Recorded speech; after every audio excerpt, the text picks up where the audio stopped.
Did you know that scripture never tells us to obey laws? In fact, there is no Hebrew word that means obey the way we define and understand it today.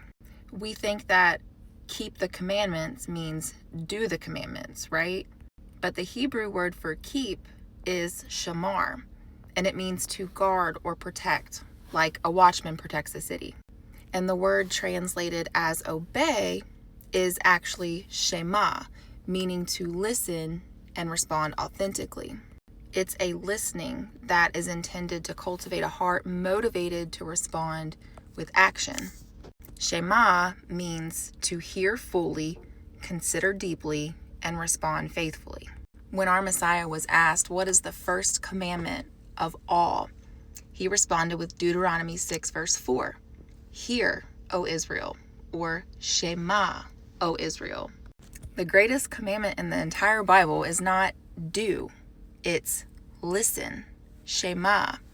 And why is this first? Because if your heart isn't truly listening, you can obey without loving. You can do the commandments and still not know the Creator. That's what Yahusha confronted in the Pharisees. It wasn't that they weren't doing, it was that they weren't listening with their heart. So when Yah says, if you will obey my voice and keep my covenant, the real meaning is if you will listen to my voice and guard my covenant. Obedience isn't blind compliance. It's about guarding and protecting what you love. Obedience is not do what I say. It's listen first and guard what you hear. You can't guard what you don't know. You can't love who you don't listen to. Before you walk, you listen. Before you guard, you listen. Before you love, you listen. And guarding is about cherishing His word, not being perfect at performing it. You can still guard His commandments, even if you're not keeping them perfectly, as long as your heart is truly listening to Him. And that's between you and the Father.